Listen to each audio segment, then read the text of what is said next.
Olá pessoal, vamos então iniciar a nossa quarta semana do PET 6, né? Os estudos dessa semana, encerrando, né, esse PET, para semana que vem nós começarmos o PET 7, certo? Então essa semana nós iremos ver a questão do ecoturismo, tá? Primeiro nós vamos falar um pouquinho sobre o ecoturismo, o que que ele é, como ele é organizado, como para uma região ser considerada uma área de ecoturismo, o que, que deve ter e tudo mais.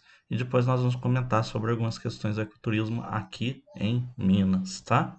Então, pessoal, o ecoturismo, olha lá que bonito, é justamente aproveitar a natureza, né? Aquilo que há de belo na natureza, olha lá. Primeiro, vamos ver a definição de turismo. Olha lá, nós temos vários conceitos para o turismo. A Organização Mundial do Turismo, né, das Nações Unidas, define como atividades que as pessoas realizam durante suas viagens e permanecem em lugares distintos dos que vivem, por um período de tempo inferior a um ano consecutivo, com fins de lazer, negócios e outros. Então, quando você vai para algum lugar ou viaja, né, para algum lugar por um determinado tempo para fins de lazer, outros aproveitar um lugar diferente daquele onde você vive, certo? O turismo é um importante segmento da economia mundial, além de ser uma forma de conhecer novos lugares, proporcionando lazer aos visitantes, né? Muitos países do mundo hoje dependem principalmente do turismo, né? Alguns países da América Central, por exemplo, países lá da Oceania, da Ásia, é, que por muito tempo dependeram muito da agricultura, da pecuária, né? Da agropecuária, que é uma coisa que não dá uma renda tão grande assim, ainda mais se for um país pequeno, eles têm, para preservar os recursos naturais, para não acabar com tudo e também para ter uma renda melhor, uma geração de renda melhor, eles têm se voltado para o turismo, né? O processo de globalização promoveu e ainda promove a expansão desse setor, que está diversificado para atrair cada vez mais seguidores. Tá? O que é globalização? A gente vai falar mais disso lá no oitavo ano, tá? Ano que vem, no oitavo ano. Mas, basicamente, globalização é o mundo interligado, o globo interligado, todos os países do mundo tendo contato um com o outro e também o avanço das tecnologias, né? Principalmente a comunicação e o transporte. Então, se, né, por esse ponto de vista, vocês veem que é claro que a globalização vai ajudar no desenvolvimento do turismo, né? Porque o mundo está interligado. Hoje, com a comunicação, fica muito mais fácil, né? Com a internet, os celulares, fica muito mais fácil você conhecer lugares distantes, né? Saber onde tem as coisas diferentes, tal, para você visitar. E o sistema de transporte ficou mais barato e mais rápido, né? Antigamente tudo era feito por navio, né? Demorava meses para você ir de um lugar para outro. Hoje de avião você vai em algumas horas, né? Dependendo do lugar, no máximo 1 ou 2 dias. Então é algo muito mais conveniente do que era antigamente. Por isso, hoje o turismo ganha tanta força. É muito fácil uma pessoa da China vir para o Brasil. É muito fácil um brasileiro ir para a Austrália ou para uma ilha da Oceania, né? Então, esse processo foi muito ajudado pela globalização, certo? Que permite a viagem por todo o mundo, né? A transferência de conhecimentos e tudo mais.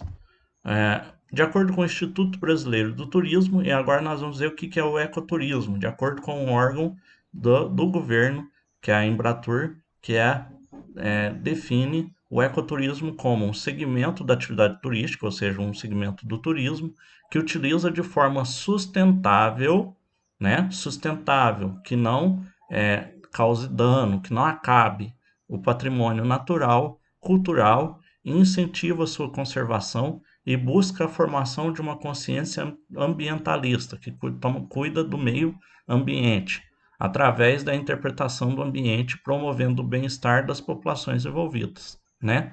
Então, qual que é a diferença do turismo do ecoturismo? O turismo, ele é simplesmente você ir para um lugar para aproveitar aquele lugar. Você não precisa, não tem algo assim voltado para cuidar daquilo que está ali. Você vai para lá, vai lá e aproveita.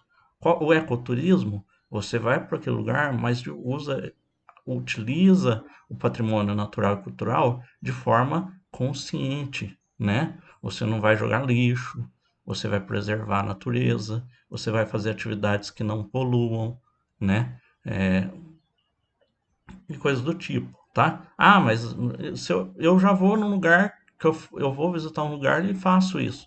Tá, mas é porque você está sendo mais consciente. Mas a, o ecoturismo é principalmente aproveitar a natureza de forma consciente, tá? E mantendo a estabilidade das populações que vivem ali e tudo mais, certo? Essa vertente de turismo tem o objetivo para atingir os princípios fundamentais do desenvolvimento sustentável. O que é lá? O que é o desenvolvimento sustentável? A exploração de elementos naturais. Então, o ecoturismo é principalmente focado na natureza, tá? Enquanto que o turismo pode ser qualquer coisa, você pode ir para uma cidade grande como São Paulo, por exemplo, tá? Não precisa ser necessariamente na natureza, é outro ponto de diferença entre os dois. Então, a exploração dos elementos naturais ocorre de forma consciente, ou seja, você sabe que você tem noção do que você tem que fazer, que você vai fazer de forma a não danificar, né? E ecologicamente correto. A principal diferença de relação ao chamado turismo comum é que no ecoturismo os praticantes têm um contato direto com a natureza. Então você está indo lá numa visitar uma floresta lá, uma comunidade indígena na floresta, ou você está indo fazer um passeio num rio, coisa do tipo, tá? Despertando a consciência ambiental e a valorização do meio ambiente. Inclusive, você vai receber é, informações sobre o meio ambiente. Às vezes vai ter até a oportunidade de você fazer nesses lugares alguma ação ambiental, ajudar ali, fazer uma limpeza ou é, um curso, alguma coisa do tipo, tá? Então, esse é um exemplo de um lugar que tem voltado para o ecoturismo, uma trilha, né? Aquelas áreas de caminhada no meio de mata, né? Então eles colocam a plaquinha, ó, trilha ecológica, deixe apenas pegadas, leve apenas lembranças, né? A consciência ambiental, ele está treinando, está desenvolvendo a consciência ambiental nas pessoas, não jogar lixo, tá? Então deixa apenas pegadas, não jogar lixo, não jogar as coisas, não deixar nada para trás a não ser as suas próprias pegadas, né? Mas também não levar nada, porque tem muito turista, principalmente pessoal de fora, muito brasileiro também, vai e compra animal silvestre ou pega planta para levar para casa. Não pode, tá? Você enfraquece a, a vida que existe ali, né? Porque você está tirando um elemento ali da natureza do, da ecologia daquele lugar, e você pode levar uma espécie invasora para outro lugar, né? Então tem que ter muito cuidado. Então, essa consciência de cuidado que está ali e não acabar com ele, tá? Seu desenvolvimento proporciona um baixo impacto ambiental, quer dizer que não vai ter impacto algum, vai ter, porque tem gente mexendo ali, tem gente passando ali, mas é bem menor, né? Causa muito pouco dano à natureza, visto que é impossível não ocorrer nenhuma alteração no ambiente durante o trânsito de pessoas e veículos em um local, né? Você vai andar ali, você vai você vai transformar o chão, causar dano ao solo e tal, não tem como, tá?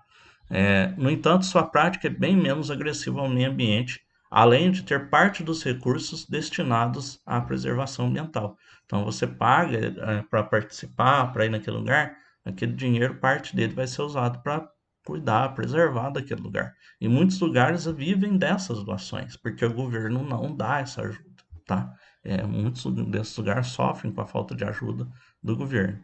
Um dos grandes aspectos positivos é a relação com a educação ambiental. Olha lá, ó, que é a questão que eu falei para vocês, das pessoas aprenderem sobre a preservação ambiental. O contato direto com o meio ambiente, as comunidades, né, como ribeirinhos, comunidades indígenas e tal, pode promover o respeito e a conscientização ambiental e cultural, né? Eles aprendem, ó, nós temos que cuidar porque tem pessoas aqui que vivem disso, né?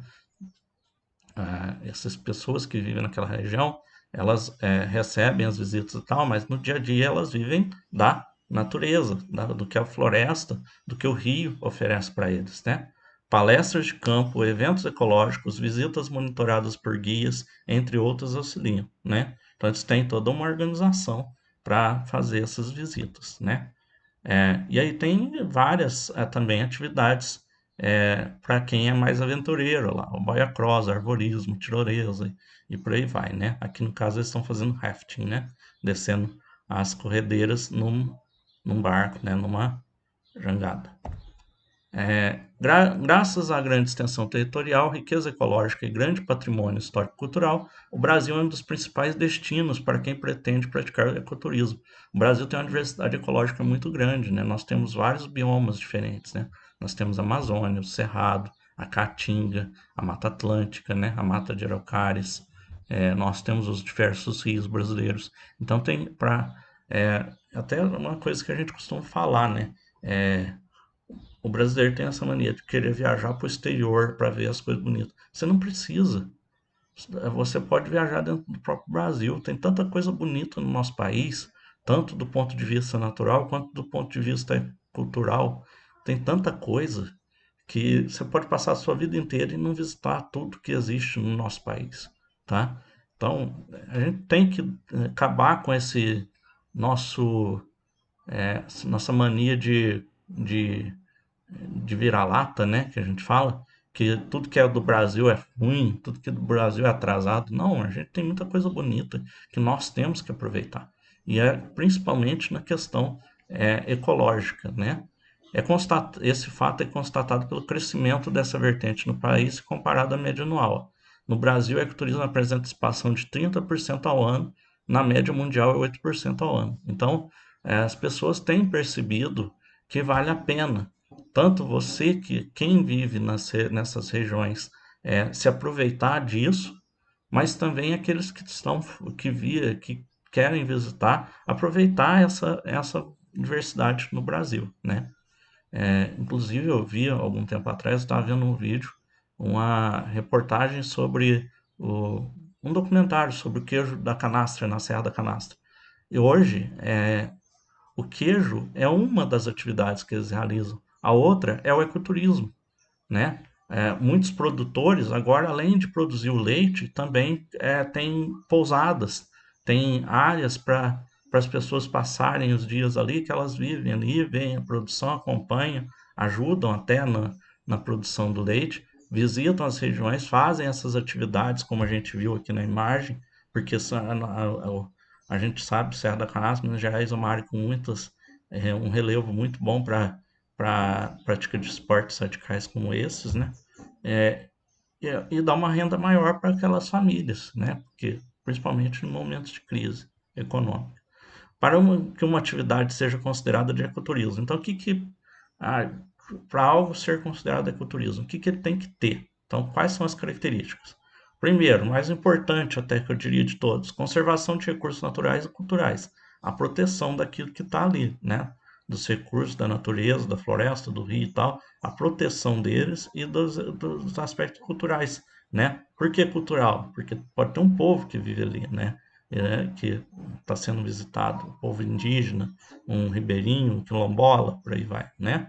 Gerar benefícios para comunidades receptoras, aqueles que vivem ali, né? Aquelas visitas e tal, o dinheiro que entra, parte dele tem que ir para eles, para ajudar eles a se manterem, né? Inclusive, muitos também fazem artesanato, né, para vender nessas ocasiões. Garantir a educação ambiental, né, fazer todo aquele processo de ensinar sobre o meio ambiente, a conservação e tudo mais. E aí, também nós temos isso aqui, ó, de como o ecoturismo é percebido e tende a ser promovido. Então, olha lá, é uma forma de praticar turismo em pequena escala. Não precisa ter muita gente, muita coisa. Você pode ir lá sozinho ou em um grupo pequeno de pessoas.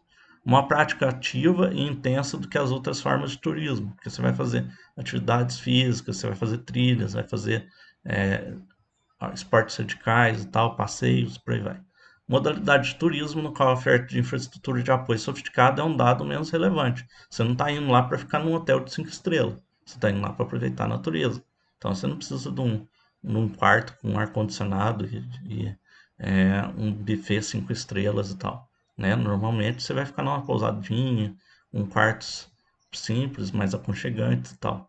Prática de pessoas esclarecidas e bem educadas, tá? Conscientes das questões relacionadas à ecologia e ao desenvolvimento sustentável. Então, você está indo lá porque você sabe que tem que aproveitar a natureza, que ela tem que ser protegida, tem que cuidar e que há formas de aproveitá-la sem degradar o meio ambiente, né? Prática menos expoliativa e agressiva, você causa menos dano ao meio ambiente e à cultura locais, né? E ajuda a proteger eles também, certo? Então, e aí aqui para terminar essa parte, pessoal, depois eu vou pegar uma parte na apostila de vocês, que eu não quis colocar aqui, nós temos os princípios do ecoturismo. Então lá, que eu vi na comunidade, ó, da Comunidade Internacional de Ecoturismo, tá? Sociedade Internacional do Ecoturismo, tá? Que tá em inglês aqui no cantinho, certo? Que é seguido por aqueles que realizam essa prática aqui no Brasil. Então, quais são esses princípios? Minimizar os impactos físicos, sociais, comportamentais e psicológicos, né? Não causar dano à natureza, né? Nem aos povos que vivem ali. Criar consciência ambiental, cultural e respeito, né? A gente viu, já falou sobre isso. Proporcionar experiências positivas para visitantes e anfitriões. As pessoas ficarem felizes, né, de visitar aquele lugar. Produzir benefícios financeiros diretos para a conservação, né, já explica. Gerar benefícios financeiros para as comunidades locais e empresas privadas ali da região, né, que fazem aquele processo. Oferecer experiências memoráveis, né, volta naquilo da experiência positiva, né, que aumente a acessibilidade ao clima político, ambiental e social dos países. Desenhar, construir e operar instalações de baixo impacto, né? Então, em vez de um hotel gigantesco, pousadas pequenas, né? Pequenos hotéis em tamanho menor, que causem menos impacto na região. E reconhecer os direitos e crenças espirituais das populações indígenas, e aí a gente pode colocar também os, aqui no caso do Brasil, os quilombolas, os ribeirinhos, os caiçaras e outros povos que vivem, né, nessa região, na comunidade, e trabalhar em parceria com elas para empoderá-las, né, dar poder, dar voz a esses grupos, né. E aí, pessoal, eu vou pegar aqui com vocês na apostila, porque nós temos esse texto falando de uma área turística daqui de Minas, que é o Conjunto Paisagístico das Cachoeiras do Tombo da Fumaça, né? Criado em 1998, né? E que é uma área, né? Na área do Jequitinhonha, né? Formada, é, claro, pela natureza, né? Esse conjunto de cachoeiras formada há milhares de anos, né? Nós temos aqui a foto, né? E que está numa região que era ocupada por grupos indígenas, né? Os chamados Boctocudos, né? Olha lá, o conjunto de corredeiras era um lugar simbólico de referência para a ocupação da região, devido ao entrave que significou a navegação e o transporte de mercadorias, né? E aí nós tínhamos ali um quartel, né? Lá, um quartel nas mediações do Salto, para garantir a ocupação e navegação do rio, e surgiu ali o povoado de Salto Grande, a atual Salto da Divisa, né? E aí nós vimos, ó, o Rio Jequitinhonha se divide em duas partes, Rio da Pedra e Rio de Areia, né? E as corredeiras estão na parte do Rio das Pedras, né? Que dá é, uma grande quantidade de cachoeiras, né? Que com água muito forte e tudo mais, e é muito aproveitado também para atividades físicas, né? Rafting, outras coisas do tipo, certo? Para essa semana é isso, pessoal. Qualquer coisa, fico à disposição de vocês, tá? Um abraço.